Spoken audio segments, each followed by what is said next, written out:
The Unofficial Lounge with Ashante, Craybon, and Monty. We're here to give you the insight into some of the biggest plays you remember, involving the people wearing the stripes. We look at the grit it takes to become an official while exploring the history of officiating with the people who made it. It's more than black and white.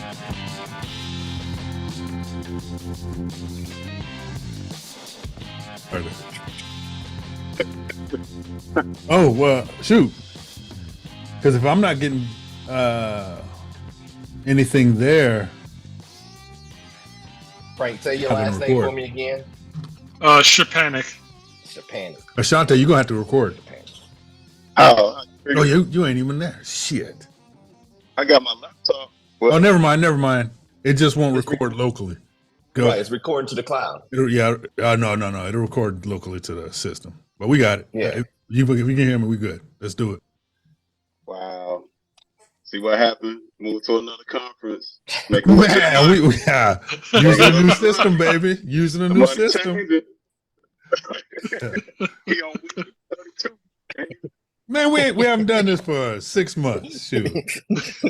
Hey, this make sure you put this in as part of the show because this is how we started. All right, everybody, welcome back to the Unofficial Lounge. We are joined today by a very special guest. Somebody actually came onto the show because of Monty for one of the very few times. Whoa, slow down there, the intro fella. Slow down, slow. I think the most interesting people I get are the ones that come on because of me. We can't even hear you, Ashante, so keep going, Craybon. All right, everybody. Yeah, we are on the road doing this. Hey, but welcome back to the show. We really appreciate all of the followers. Please like and subscribe to the Unofficial Lounge. But we are joined today by one of the men that's involved in the NFL officials. I mean, he's probably one of the tallest people I've met.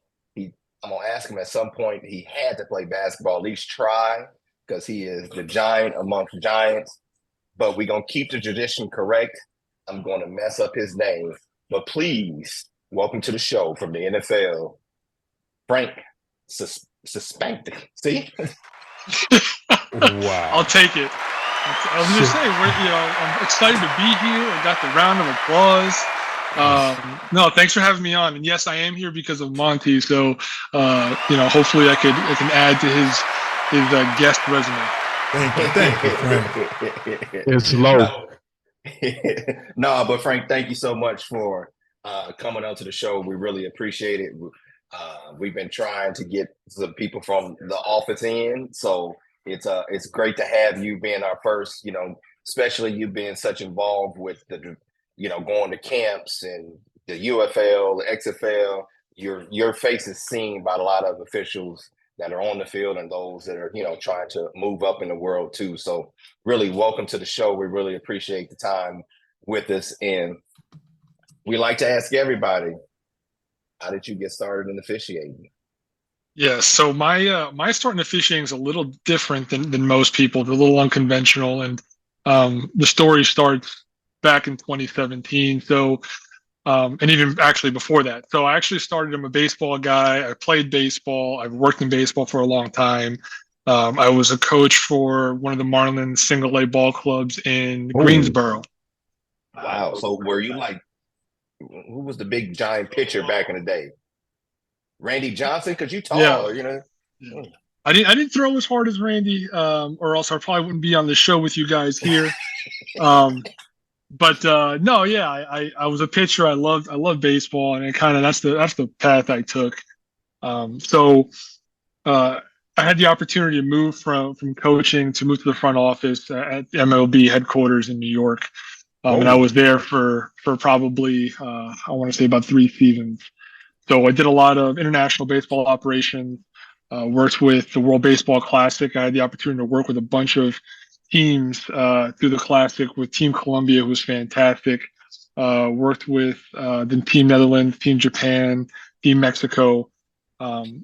and then kind of transitioned a little bit into doing some of the jewel events, is how what they call it. So World Series, All-Star games, and I was involved a lot in doing some of the scheduling for the spring training for both Cactus and Grapefruit League. Wow. And then an opportunity came up at the NFL League office at the time.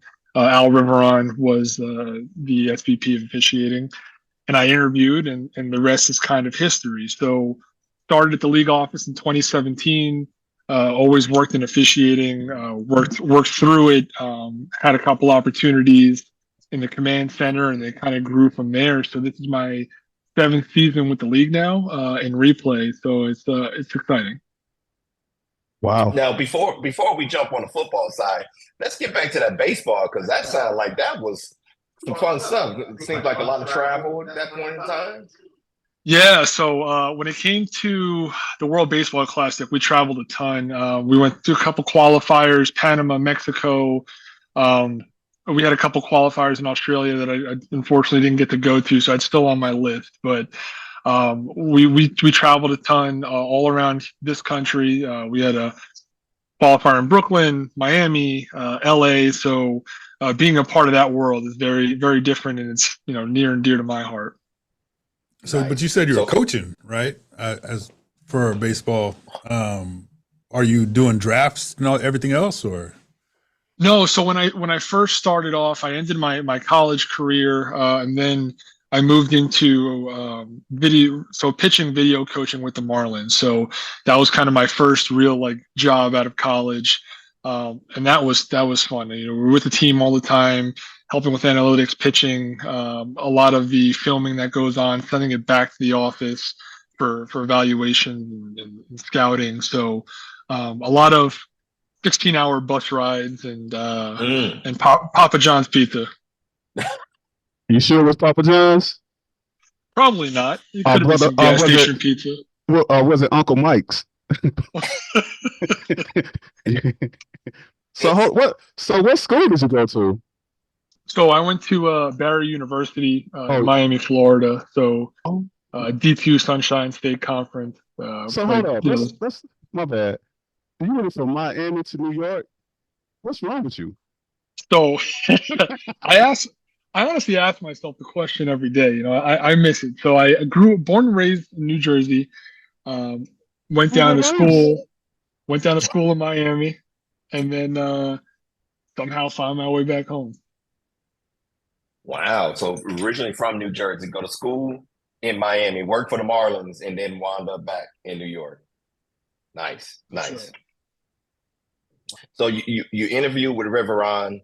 Did you know that you were going into the officiating department? That's what you applied for directly. What was kind of like your intro in from, leaving baseball, coming into the NFL? What was your intro, like that first season with the league? Yeah. So I did know I was coming directly into officiating, and actually the position that I applied for, they already had somebody in mind they were going to give the position to. So they told me that ahead of time, but they did really like me. So position gets posted, I apply, they give it to this other gentleman, but they say, hey, listen, hang tight.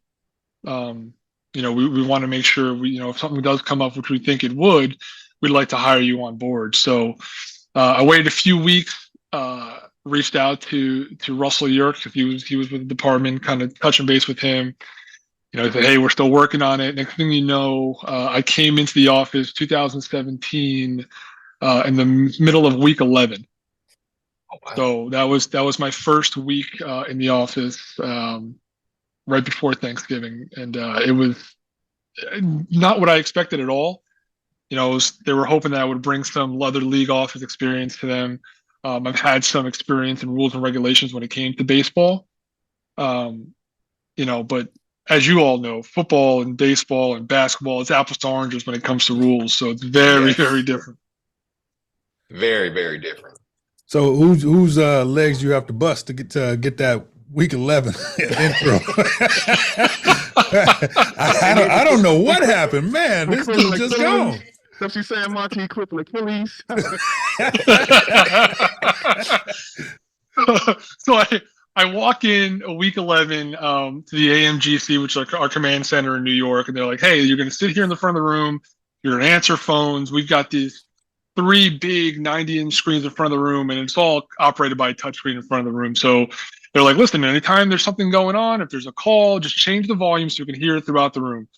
And I was lucky enough to kind of pick it up and move stuff around and answer the phone calls the right way, and just say, "Hello, this is Frank in the AMGC," just the right way, and they kept me on board, and it just kept rolling from there. Nah, Monty, he clipped an index finger. That's what it sounds like. That's what it sounds like. I said they were changing some wires. Oops, is that your finger, buddy? Sorry about that. Yeah. Remember, he's from Jersey. He's from Jersey. He's from Jersey. I will confirm nor deny what got me there. So, what do you think? Baseball, since that was the heart of where you came from, was football easy to pick up, even though baseball was your thing? So I think and that's a good question. I've been asked before. Listen, I knew about football. My brother played football. He played at Newberry College, so I was always around it. I'm a big University of Miami Hurricane fan. But just like any other fan out there, right? Like, you don't know what you don't know. You think you know, but you have no idea. I think playing baseball and being part of that team-oriented world gave me the feel for understanding what it takes, right? I've been in the opposite set of shoes right now that I usually am not really in, right? So, and what I mean by that is I've always played baseball my entire life. So when someone tells me who's never picked up a baseball in their life what to do, I say, "Hey man, like, just take it easy. Maybe we could talk this through. You don't really understand what's happening." And I'm no stranger to exactly what's happening here on this side, right? I've never played football. So I understand, like, hey, you've got to tread lightly. I'm in a world that's a little bit different than my own, and I'm going to have to work double, triple as hard as anybody else to understand it and gain that respect, and hopefully get to a level one day where I can continue to help grow this sport. Now, do you feel being involved with both baseball and football, do you feel like it's in a different environment of the officiating, how football officials go throughout the season than, baseball umpires or the baseball league office goes throughout the season? It's different because they play every day. I mean, they're always on the road. I mean, they're barely ever home. Football guys have the chance to kind of decompress, see what they did, how can they get better, what they did well, and have more time to think about that and kind of, go into the following week. When it comes to baseball guys, those guys are always moving. So your head's spinning if you're not in it. Gotcha. So, as a baseball coach, what was your interaction with the umpires? Now that you're on this dark side now, so how was it?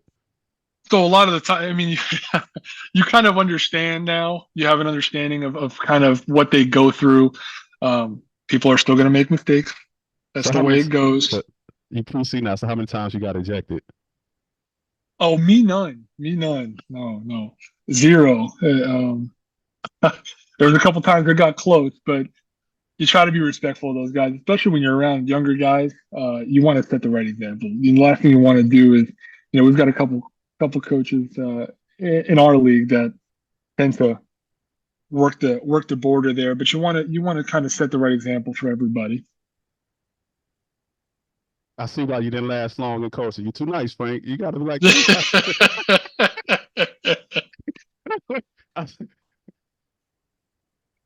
Now, I know you do a lot of game day stuff now. Your roles in the league have adjusted over the years. This is year 7 going in, so your roles have really changed. So what is kind of like your role on a game day now? I mean, being that it is football, it's Sunday mostly. Most of the games is in that 1:00 East Coast window. What is your game day like? Yeah, so the week really starts with Sunday, or Thursday, but Sunday is our big day, right? So we have anywhere between 8 to 9 games in the 1:00 window, 4 to 6 in the 4:00 window, and then we got our prime time on Sunday night. So I'm in the office anywhere between 9 and 10 o'clock in the morning, all the way till 1, 2 o'clock in the morning, into Monday morning. So most of what I do is I supervise a certain set of games in a certain set of windows. So we have our AMGC technicians who I train to watch games for any particular types of plays to let us know as supervisors. So we'll have a technician at each game. So then behind them is a supervisor like myself. So I'll watch 3 to 4 games in the 1 o'clock window. I'll have a headset and a wireless pack so I can listen in to the O2O, to the officials in the field, as well as the replay booth and the replay assistants. And then I'll jump back and forth. Anytime there's a decision that I can help those guys with, the replay booth with, I'll hop in and help them with smaller confirmations. We've got walking touchdowns. We've got, enforcement that we need some help with.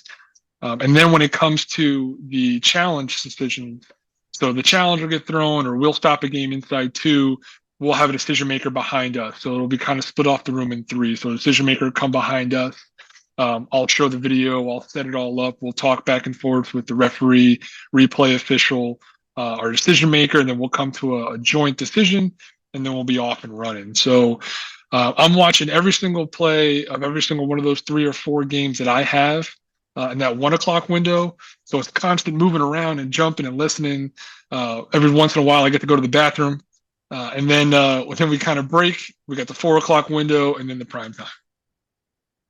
Now, over the years, how much would you coming in from baseball and coming into football has replay changed about getting more involved with compared to when you first started in the command center compared to now? No, and that's a good question. It's grown and it's going to keep growing. It's kind of where we are right now in the game. So when I first came in, it was clear. We have our replay rules. There's a lot of clear and obvious.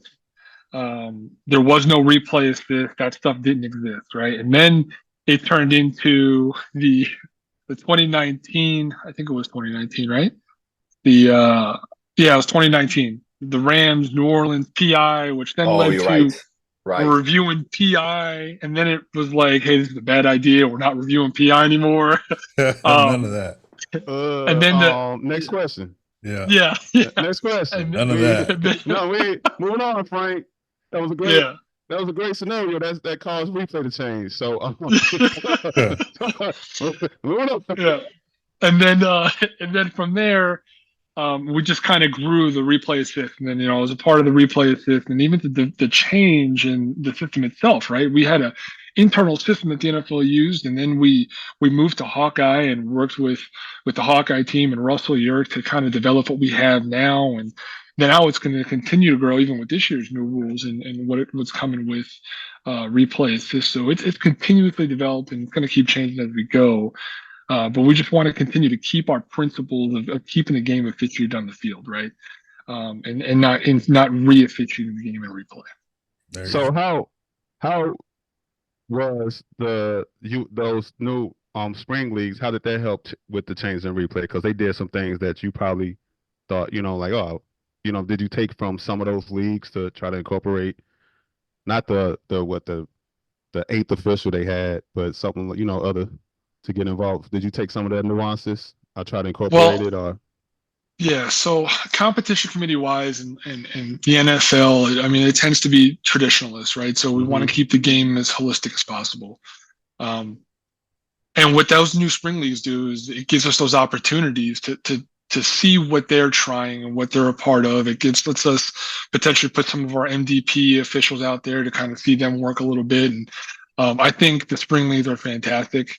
It feels like this UFL, this merger is a little bit different than the other past UFL, XFL type league. So it's just good for football. It's good for officiating. It's good for players. It's good for the people on the broadcast side. I mean, there's so many people that benefit from spring football. So it's cool to see that thing kind of come together. This one feels like it's here to stay.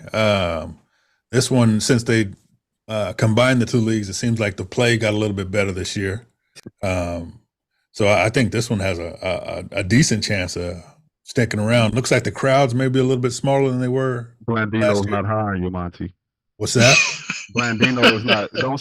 He's not looking. He's not listening to this one, man. Don't worry about that phone call, okay? What? I have no idea what you're talking about, Ashante. So, Frank, I know we talked before we got started that you help out with the UFL, at the command center.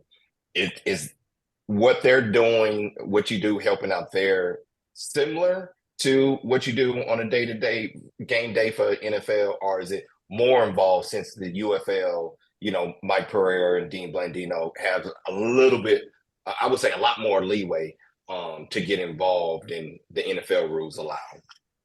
So it's a little bit of the same, but also a little bit different. So like that 8 o'clock window, primetime window I was telling you about, usually one of our supervisors will tech the game is what we call it. Sit in that chair, work the game. We'll be that technician. We'll have that communication back and forth with the replay official.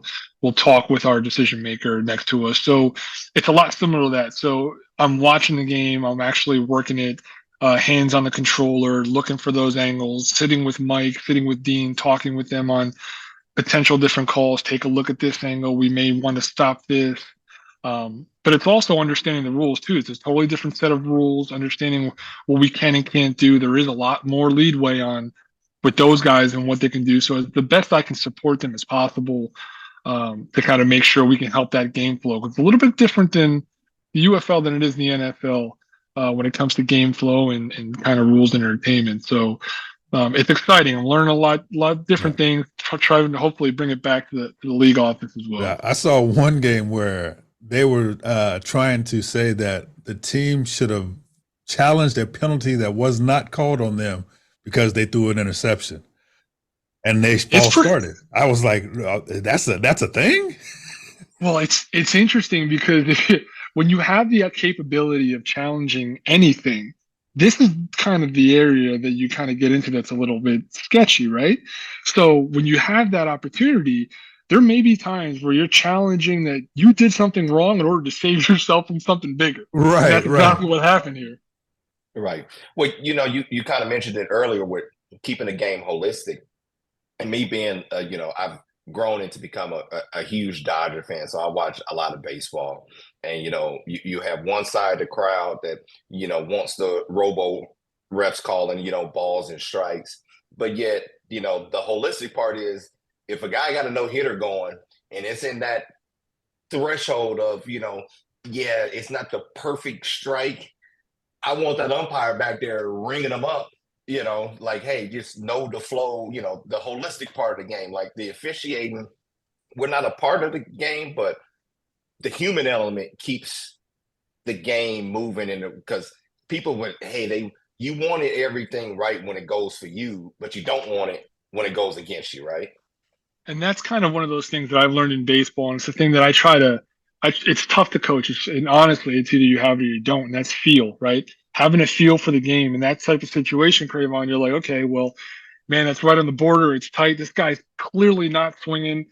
This thing kind of nicks the corner. If I've got the robo, strike zone, they may call a ball. But me back there knowing what this is and what's going on, understanding the game, I may punch him. But don't nobody want Angel Hernandez back there, right? No. Listen, right? I hate to say a name. Whoa. That's the name man, Ashante. That's yeah. I ain't going to a Dodger game no time soon. So, oh my goodness. That's what I'm saying. That's it.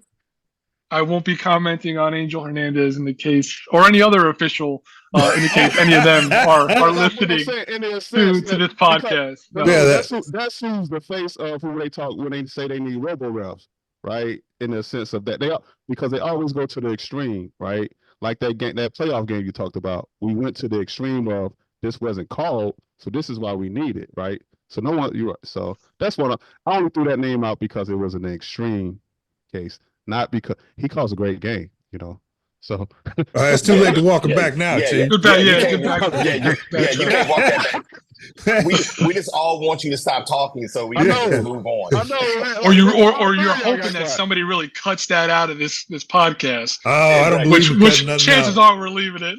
Can't leave it. Monty does an exceptional job with the editing, everyone. Man, them chitlins came out. You got to eat them all. Leave it all in. But but I say that, not to, call out people's names and stuff, but sports is not an exact science. The entertainment of sports is not an exact science. And, I even, only thing I do is watch ESPN, listen to sports radio and so on. And it frustrates me as a sports fan, not just as an official, that people don't really understand it. It's entertainment, right? Everybody wants your team is supposed to win a championship every year. So, you have fans now. I'd rather the team go 0-15 and get the, first round pick instead of being in the playoffs and losing. Where to me, it's like, hold on, I want to watch a game to be entertained. I want the officiating to keep the game in the manner to where it's played fairly on both sides. Yeah. That's it, which is not an exact science. It's just, and some of the best officiating, you don't even know that the officials No, are it's there. right? And that's kind of one of those things where I think we try to do our best, and I think this is how we, get the fans on an understanding is education. So any chance we can get to educate the fans, even as simple as when we're out at the Super Bowl, and we do you make the call, right? And everybody's like, oh no, that's not a catch. And it's like, oh, let me show you why it is a catch. And then next, all of a sudden, the 15, 20 people out there, you see the light bulbs go off and you go, oh, that's right. So the more we can educate, the more that everybody can come together and enjoy this game and the entertainment part of the game. And I think that's where the UFL, the spring leagues recently are doing a good job of allowing more access than what the NFL can really do, but they can give that, they can add that dynamic to where Dean and Mike are really able to break it down directly to the fans so they can really, like you say, educate them. This is why we did this. This is why we didn't do this. And I think that's where kind of, having that spring league where even baseball, right? They have the minor leagues to try stuff, the NBA has the G League, the NFL, really can use something outside of college football to really experiment and try some different things. Well, I think that's why like we're saying, I think it's here to stay because where it's not, when there was two leagues, I think it was a little bit harder. Oh yeah, a little messier. It's not enough. I mean, I love football and all, but it's not enough football talent. Oh, sure. For that much ball, for that many teams in the off season. Absolutely, it's just not. It's a hard sport. It's tough. Well, less and less people are playing too, so you're gonna get less kids come up playing it. So. But it will allow offensive linemen to develop, officials to develop, coaches, quarterbacks where, they can now get some snaps and different things like that. So, Frank, we were talking before we got started too, in the off season, you travel to a lot of camps and clinics. What is your experience? How do you like, being involved with those camps and clinics? And is that a new thing? Because I don't remember the NFL. You don't get out much. Yeah, you don't get out much. So He's been around for a while. That's this year. I'm like, I don't see this big tall dude. I'm like, man, who that guy? And they go into the little replay van and go up somewhere. So he's been out, Monty. Yeah, so it's not. I don't want to crush Monty here, but no, it's not super new. But most of the time, you'll see a lot of our scouting guys out there. A guy like a Walt Anderson or a guy like a Buddy Porton kind of go out there and watching the officials. I think when it has come to replay, it is newer. So I've been doing this now for the past 3 seasons and going to camps and clinics as a part of the NFL to, one, educate and help people understand what we do at the National Football League and our level in replay. The other part of it is to give back, right? Anytime I can coach and teach and kind of share my knowledge, that's what I like to do as well. And, we're watching to see what the talent looks like, keeping track of individuals, how we could, what our pipeline's potentially going to be and growing that and understanding, hey, like, officials are going to come in and out. So if we're going to do this for on-field officials, why aren't we doing this for replay? Replay has become an actual profession, right? This isn't something where it's changed a lot from the 1999 days of going to leave the field, move to replay. Not saying that you can't do that. I'm just saying that Now it's a little bit more of a profession where people are starting in replay versus starting on the field. Yeah, we have seen the change of that, of the recent years to where, like you say, it's no more, hey, I'm gonna go do 15, 20 years on the field. And, hey, I can go do, 5, 10 more in replay, which in a sense it's good, but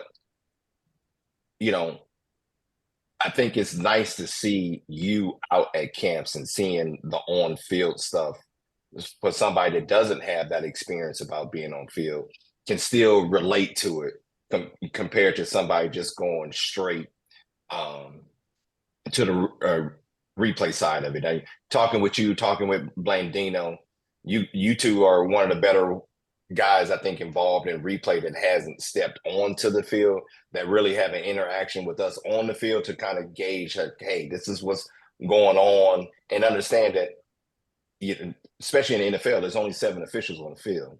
There's 22 of crazy athletes out there. Not everything is going to be seen exactly how it needs to be, just because it's not enough sets of eyes. And having a replay guy that understands that, it's always a good thing. Hey, Monty, So did you hear that long question? Was it a question in there, Monty? I heard a statement. I'm sorry. I heard it. Craven, I'm going to pick you up here because I'm trying to be equal around here. I know it's not crushing Craven, but I think a lot of this.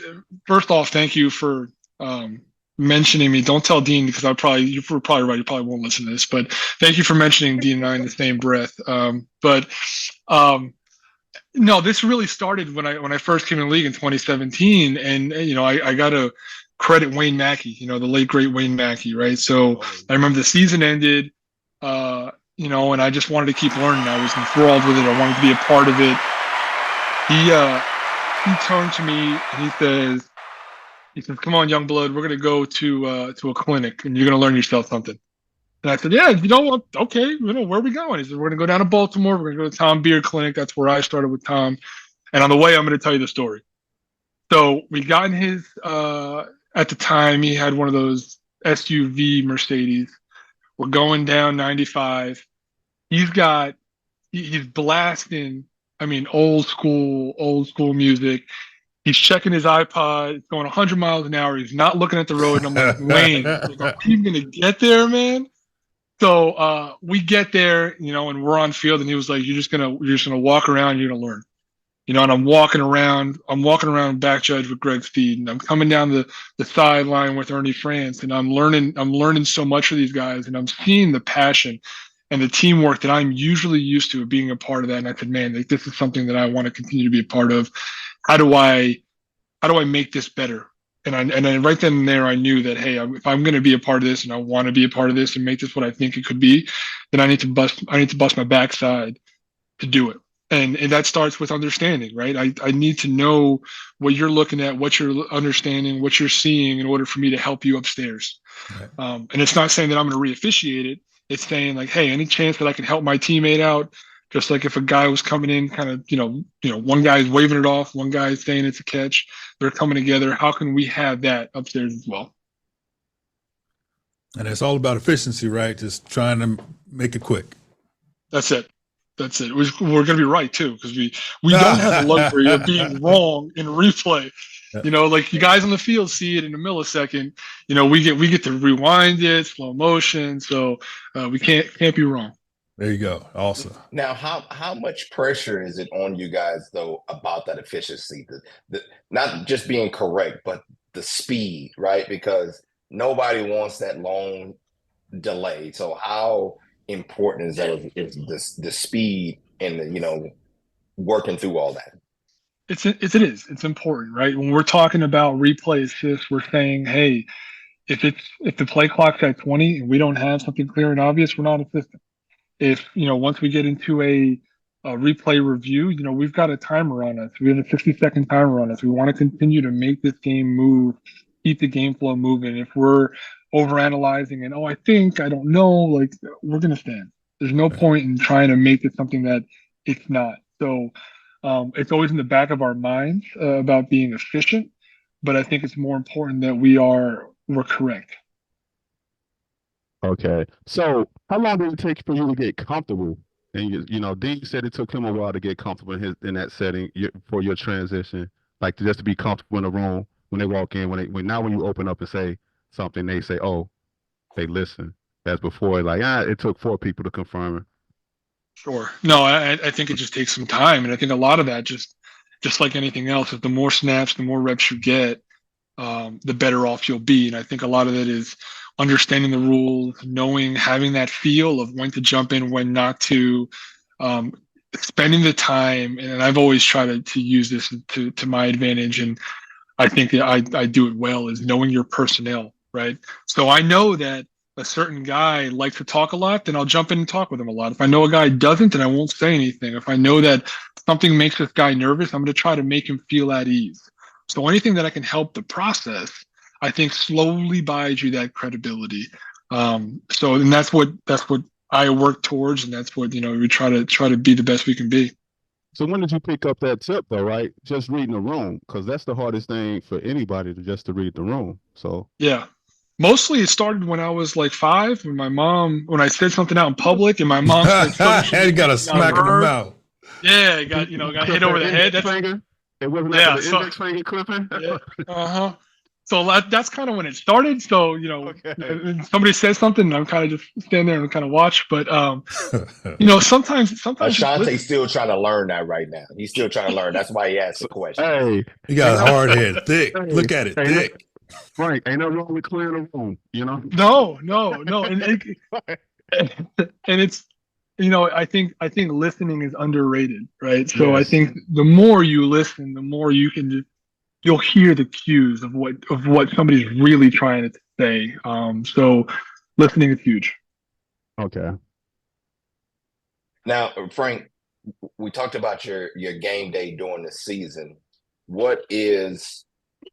It's a 2-part question. What is kind of outside of the camps and stuff that you go to in the off season in the UFL stuff?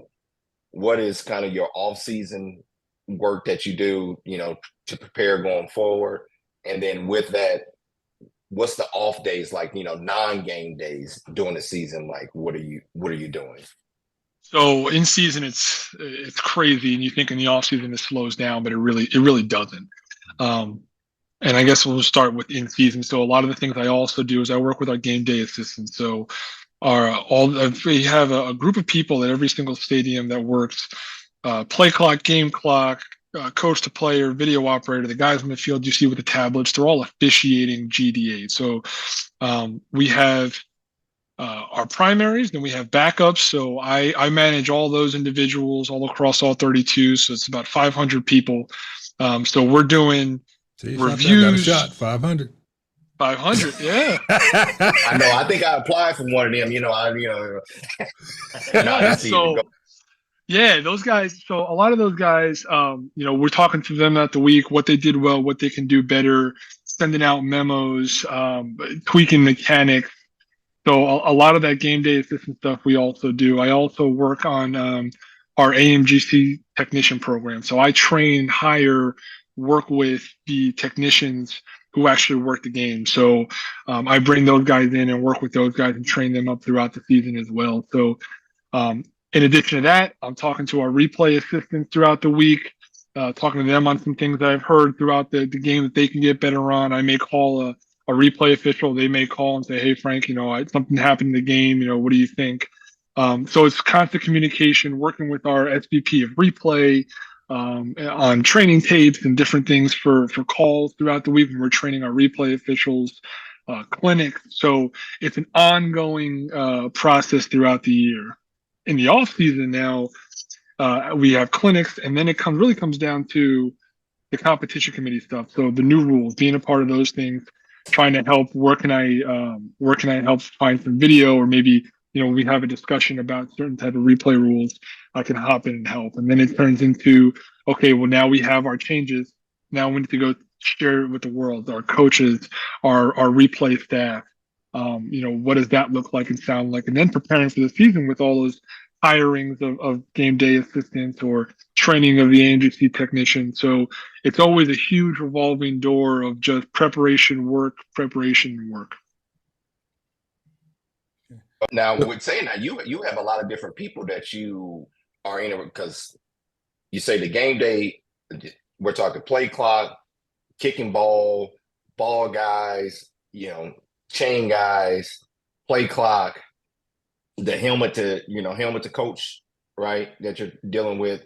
Then you have two people in the replay booth that you're dealing with, and then you also have the replay technician. So yeah, that's a lot of that's a lot of people that you are interacting with. It's a lot, and honestly, I kind of attribute my speed of understanding the game and rules knowledge to our game day assistant program, because in running that program, you need to understand what each of those one of the positions do and how they interact with the game. So, you can't train and coach a game clock or a play clock operator if you don't know the game clock, play clock rules, right? You can't train the video operators if you don't understand what the replay rules are. You can't talk to the field hats if you don't know where they should be on the sideline and during certain points of the game. So, in understanding those rules, I think it just kind of accelerated my learning a little bit more. So, any chance I can get to kind of use that to coach others and develop others, I do. Wow. So you said Wayne Mackey brought you to your first camp. What was your first experience at a camp now that you went football camp wise versus baseball? We said Tom Beard, right? Tom Beard. Yep. Tom Beard East was my first one. So how was your experience as a shadower? Right. It was interesting. It was interesting, and I really enjoyed it. There was the other side of the game that I never really knew, right? You knew the basic stuff, the holdings, the false starts, but then when you start hearing the enforcements and what they're looking for and what they're, I feel like this is a bad word, but they're key. I've heard back and forth that don't use key, responsibility, but whatever, responsibility. So, looking and saying, hey, what's my responsibility on this play? When do I get off this guy and go to the next guy? It's such a complex way of thinking and seeing the game that people don't see it. And I think that intrigued me the most. So I think most of the time I was watching, asking questions, and to Greg Steve's credit, he just answered everything. He was like, "Oh, Frank, keep asking me." And at one point, I remember asking him something, and he was like, "Hey, just make sure you keep your eyes on the game." And I was like, "No, I got you, man." He's like, "No, keep your eyes on the game." And I was asking him something, and just in that moment, he sidestepped just 2 feet, and he says, "Watch yourself."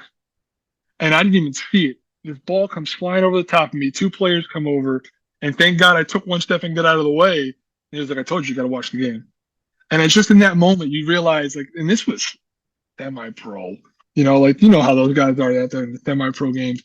The game moves so quick. It's so quick. So, it left me wanting more.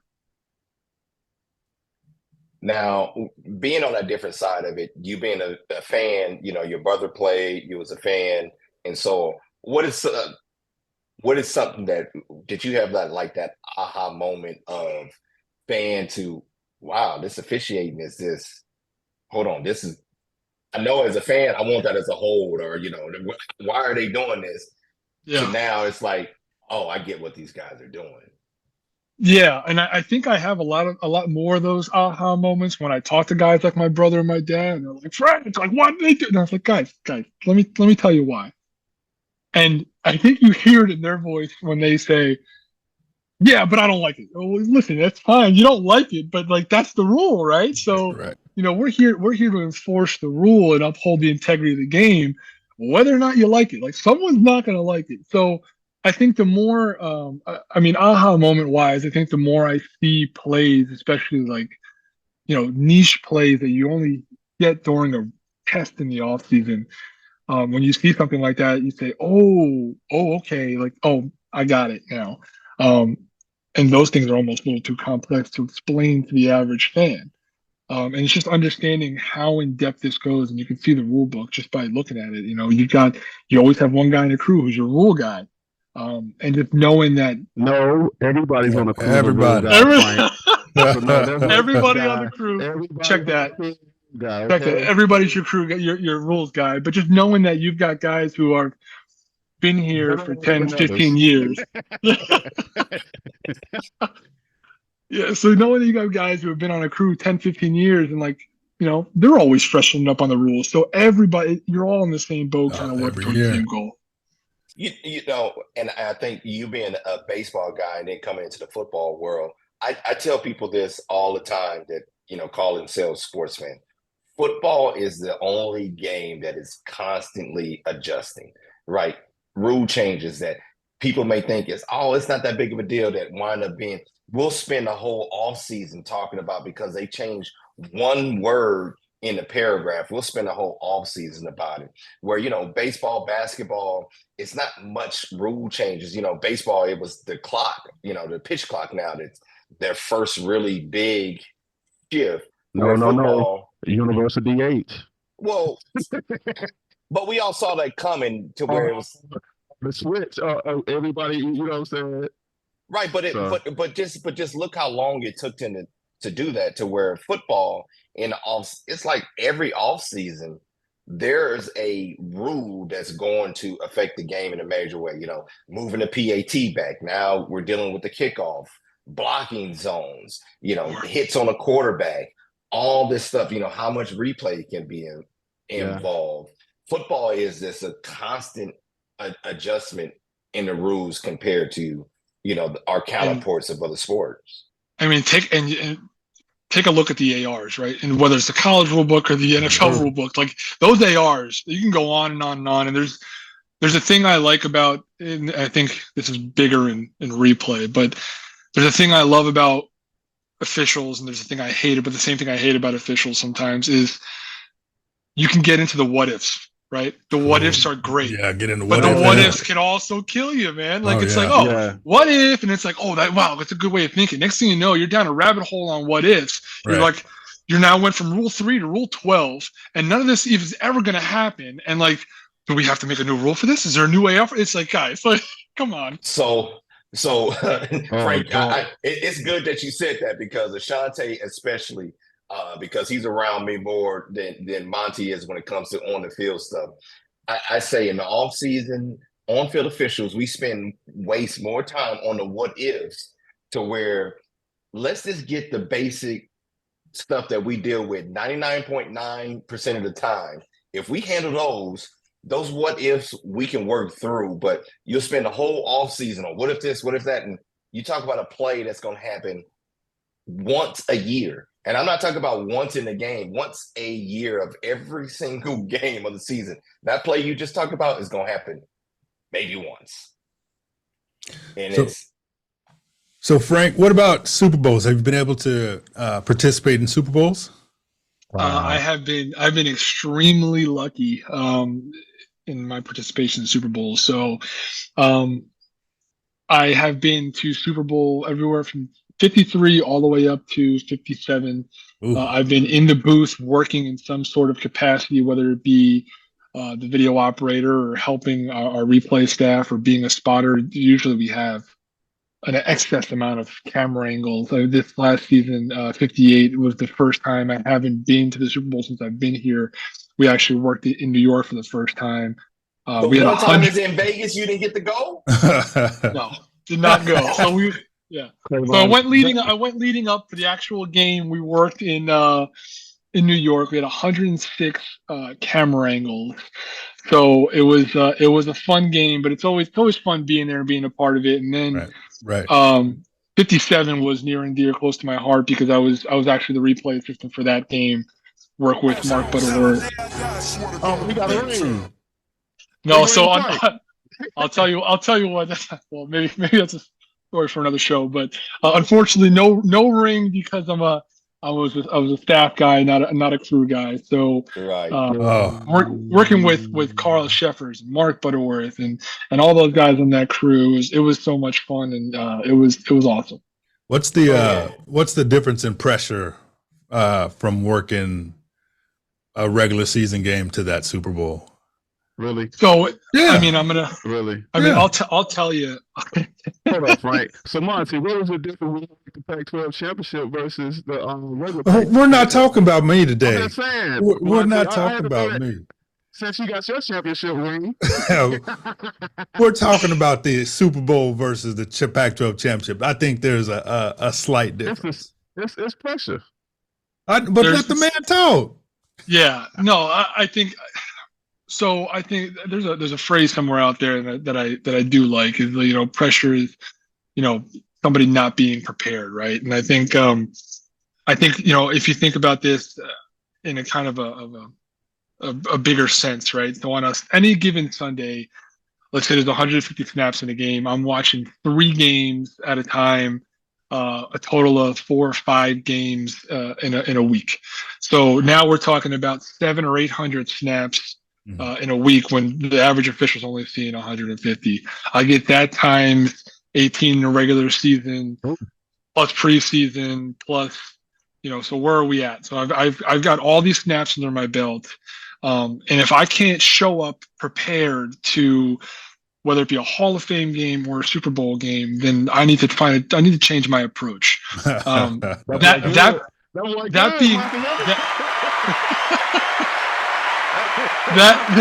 all being said, the Super Bowl is still the Super Bowl, right? So I think you're ready. Once that ball kicks off, everything changes, right? Then we're playing football, and you settle in, and now you get going, and you just want to make sure it's as clean as possible, and you hope for those no-stop jackpots. And we don't have anything in replay, anything that's going to put us on Sports Center, because you just want the Super Bowl to be the Super Bowl. Wow, that boy good. Hey.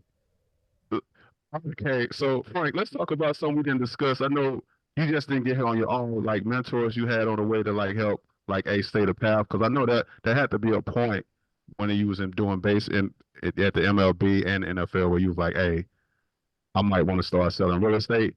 So no, you are 100% right. The hardest thing for anybody, for a player to do, is look in the mirror and say, hey, it's time to hang it up, right? And then you start thinking to yourself, okay, well, I'm making like maybe $1,000 a month. Like, maybe I should start doing real estate or some TikToks on the side or something. My OnlyFans is strong. Some fee finder or something. There's a used Tesla lot somewhere that might need your face. Yes. So mentors wise, I think there's been so many people who've been so influential in my life, and I got to start, at home with mom and dad, right? So those are the ones who really kind of gave me and my work ethic and instilled that hard work in me. And there was always somebody I can go back to kind of bounce those ideas off. But as you get older, you kind of run across a couple people that really kind of put you on a different path. And I think coming in, just having the opportunity, Al Riveron giving me that opportunity, working with Wayne Mackey, I Russell Yerk when it comes to replay, and I think all these people, it's not just one person; it's a cultivation of people that can help you in different areas. And there's something I always like to tell people when people say, "Oh, who's your mentor? What do you do?" And it's like, you think of a mentorship, it's like you go to this person's supposed to give you all their knowledge, and you're supposed to take with it and run with it. And it's not just a one-way street when it comes to mentorship. It's what can you also give them? And I think the biggest thing you can do is take their information and don't just throw it in the garbage, right? Succeed. And then you want to say, hey, how can I help them along the way? Because as you learn, you're potentially going to learn something that they don't. And then you say, hey, by the way, we ever think about this? We ever do this? And then you're making everybody better. So it's a two-way street when it comes to mentors. Yeah. So like you said on that car ride with Mr. Mackey, did he listen to you when you said, hey, you're doing too much, or he just kept doing what he was doing? Oh no, he kept doing what he was doing. He laughed. He laughed. He pulled over. I remember he said, "We got to stop here at this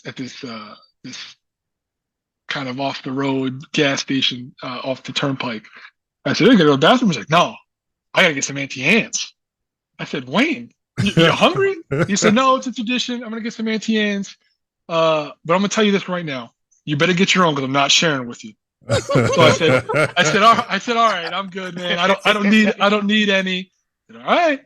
As soon as we got in the car and he opened up the bag, the smell overtook the car, and I said, man, I should have got me one. And he looked, and he saw me smelling, and as he was putting one in his mouth and licking his fingers, he goes, "Don't touch him."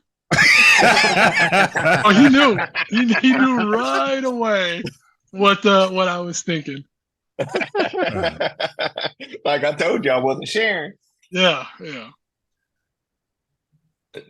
So, Frank, now that you have progressed your duties, your roles, and so on, and you start seeing a transition to what replay is becoming, and you're kind of already talking about it's changing how people move up.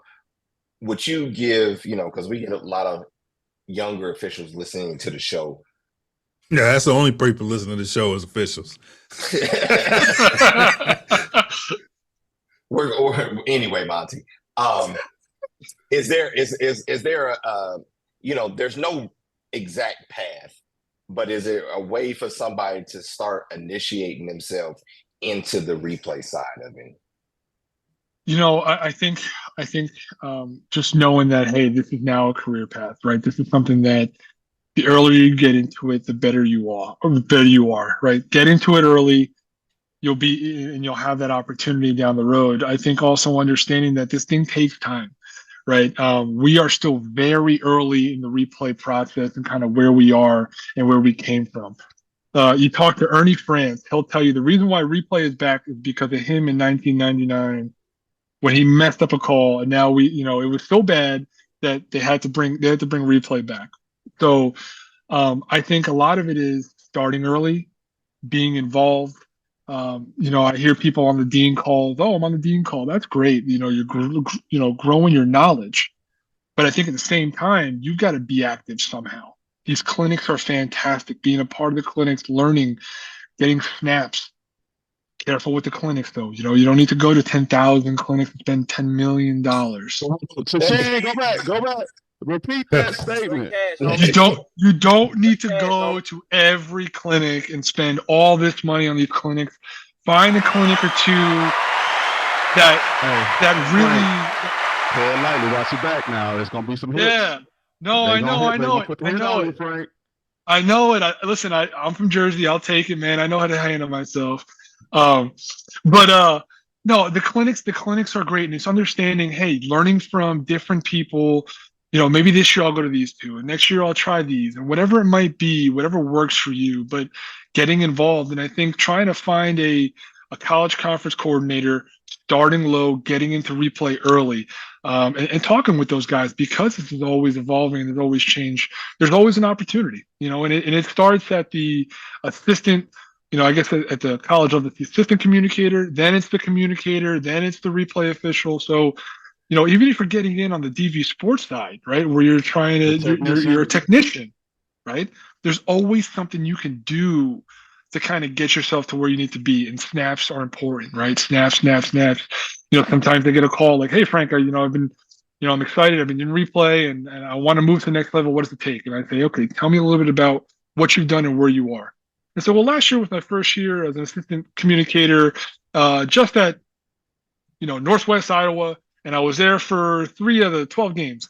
And it's like, good, you started, you're on a path. Now continue to work that path that can get those more reps and more experience. All right, Ashante. Go ahead and which clinic you gonna shout out Ashante to say don't go to? Hold on, Frank. Shut up, hey Frank. I really thanks me. I get a couple games on the field. What does it take?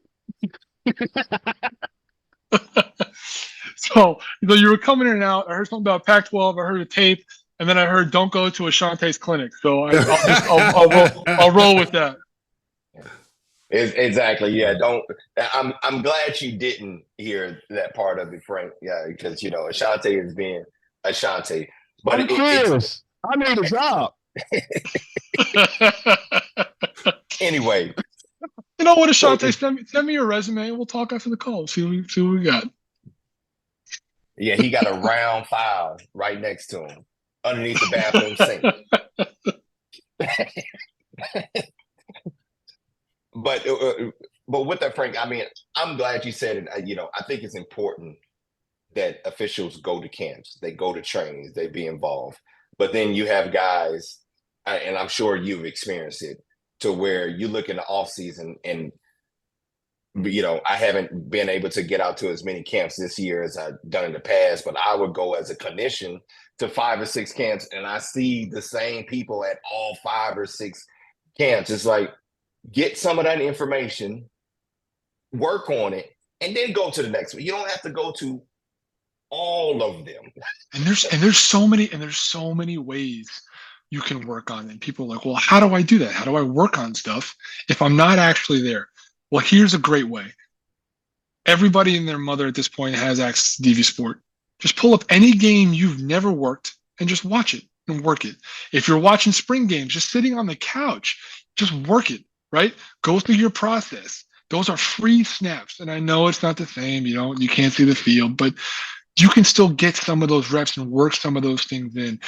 Just kind of going a little bit back to the baseball thing. One thing I learned early, especially with young guys, after you draft them and you bring them in, you're working with them, everybody wants to see video.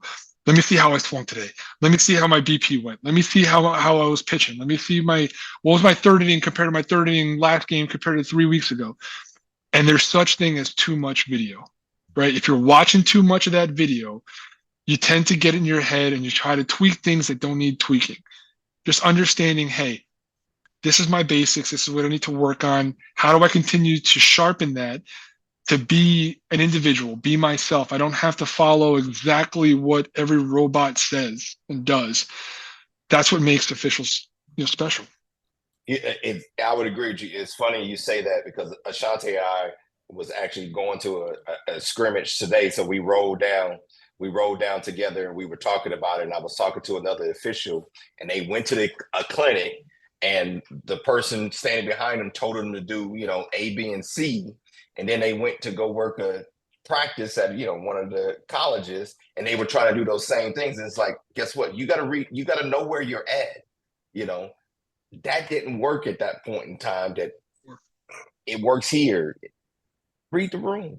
And how many times have you heard, hey, listen, it's a tough spot at the clinic because you want to be able to help develop people, but at the same time, you don't want to tell them what to do because we've heard it many times like, hey, I'm going to show you some tips and tricks for you to get better. But once you go back to your college conference, you've got to do it the way your coordinator wants it. Exactly. So because it's totally different. I'm gonna give you some stuff that I do that works for me, but they may not want you to do it exactly that way. But if you listen, you pick up some tips, you may now be able to add half of what I told you into to make the game easier for you. But whoever signed in checks, that's who you're listening to. That's right. That's right. So I think, Frank, thank you first of all. And man, this has been awesome. I really, really appreciate you coming on in spite of these other two. I've gone before, so I'm not giving you your credit. It's not going to you, Monty.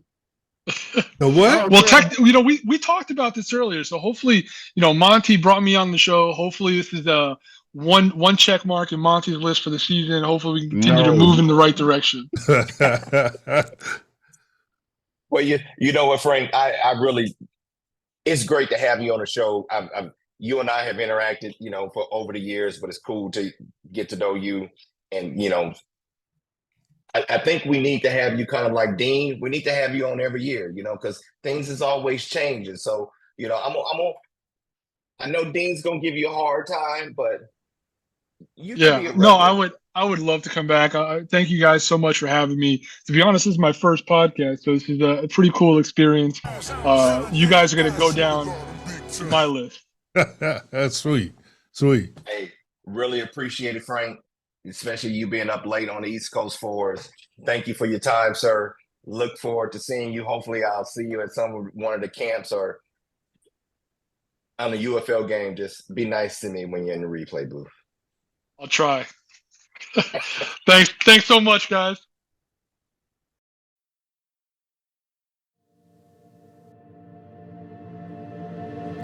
Thanks for tuning in to the Unofficial Lounge podcast. Don't miss your chance to join PCH Street's MVP Wine Club. Get 3 amazing bottles sent to you every quarter and discover wines that make us throw a flag and stop the game. Visit pchstreet.com/join to become an MVP Wine Club member today. Enjoy the best of the Central Coast of California. Thank you for listening to this episode. remember to please like and subscribe, as the Unofficial Lounge is available on all your podcast streaming outlets, including Apple, Google, Spotify, and Anchor. We look forward to you joining us next time in the Unofficial Lounge.